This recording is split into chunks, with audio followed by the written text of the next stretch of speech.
Hi, Pauline. How are you? This is Trophy reporting live here from DSN. So tell me about this movie 13. Why should people watch it? Okay, well, people of color should watch this movie. It's actually all for people of color. White people can watch it too, but white people won't feel what black people feel when they watch it. It's about the 13th Amendment. It's about the Constitution and the 13th Amendment and what was implemented into the Constitution under the 13th Amendment upon the ending of slavery in 1865. In order to keep people, in order to keep the black Africans working for free, they had to figure out a way to keep that going legally.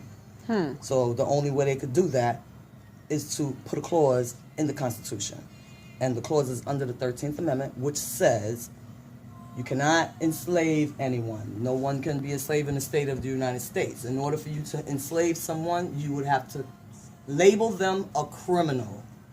Once they're labeled a criminal, then you can lock them up. Once you lock them up, you can take away all their rights. Once you take away all their rights, they're now a slave. Wow. That is the new slavery, and it's been since 1865. People just didn't recognize that.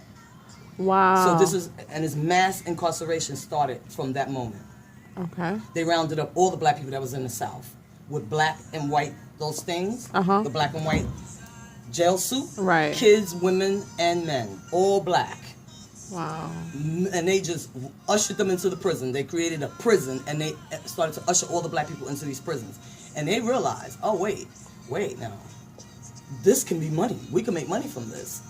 So they started then making more prisons. And that has been going on since 1865 of them locking black people up for anything and everything. And they first started with loitering, like the people just standing there, or you're not working, unemployment. They was doing that in Africa, like under apartheid, locking people up for not being able to work. How is that? You don't have money, or well, you're going to be locked up. Drag you right out your house. Wow. And they was doing that shit in the South. And so that movie or documentary is about the consistency throughout the years from 1865 up into 2016, of how many people they've incarcerated, how many black people or people of color that they have incarcerated every year. And when I tell you the numbers are staggering, the numbers are staggering.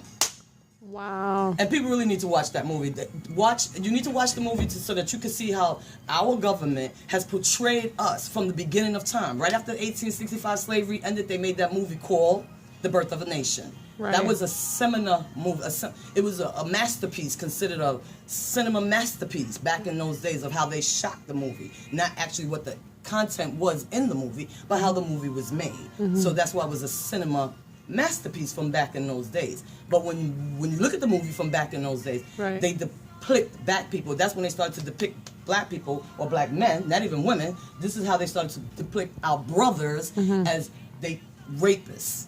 Wow. Murderers and savages. Wow. Those were the three names that they used in that film. Wow. And if you watch the 13th, you'll see that film. They're going to show you that film. And they're going to show you with the brothers, they're going to show you with a white man being dragged down and around by the back of a fucking horse. But it's a white man pretending to be a black man with a black face. And he's pretending to be a black man and acting like a fucking savage. And they're saying, oh, watch. We gotta protect our white women from this savage, from this rapist right here. So now they showed that movie, and all the white women who now had these men as slaves, knowing that they wasn't the ones who was raping. Who was the mass rapist of this world? Who was doing all the raping? The white man.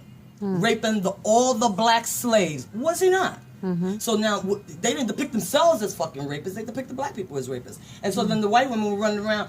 Then in the movie they keep on saying things like, "So we have to protect our white women. We have to protect our white women from these black savages." So once that came out, and you put that out there, and generation after generation after generation, decade after decade after decade after decade, they look at our men like they're petrified. They are petrified of our men. But they put that out there. They created that image of the black man and of the black woman. Wow. But yet they make it seem like we're the ones that are the savages when they're the ones that are the savages. So everything that they did, they twist everything around, and they even got our own fucking people thinking that our own fucking people is fucked up. Wow. Okay, they got us thinking, yeah, look at that black motherfucker over there. Look at the shit he's doing. Look at how he acting. Look at what he's doing. They even got you scared of your own people. Wow. You talking about your own people that way, the same way they talk about our people. They have us doing the same thing. So we really need to take a step back, really need to step back and really, really understand why everything is the way it is, why the neighborhoods are the way they are, why the guys are the way they are, why the guys in jail are the way they are, and why they come out of jail well. And then it goes to take you through the whole thing. When it comes down to the crack and cocaine, when that came down, crack and cocaine, they made a law. And every president that we ever had is the one who implemented these laws on our black brothers. Yeah. It was the presidents and the corporations. So them same fucking Jordans that you wearing, that same shit that you tattooing on you, that Louis Vuitton, this Louis Vuitton, all these organizations are the ones who are putting this shit in place, the laws, because they're lobbying. They're paying the politicians. Wow. Okay, they lobby the politicians. Like I said, it's this thing called ALEC. Y'all need to investigate. It's this thing called ALEC, and under ALEC was nothing but organizations that was being paid. Well, the organization writes laws, but they're being paid by the politicians, and then they send the law to the politician. Well, the corporations actually are paying ALEC. ALEC makes the laws, and then ALEC sends the laws to the Republicans and say, look, we want this law in place. Lock these motherfuckers up for 30 years that do this or that. It's all to their benefit. And then they went in and started making private prisons. And who's in control of the private prisons? The corporations. It's not the government.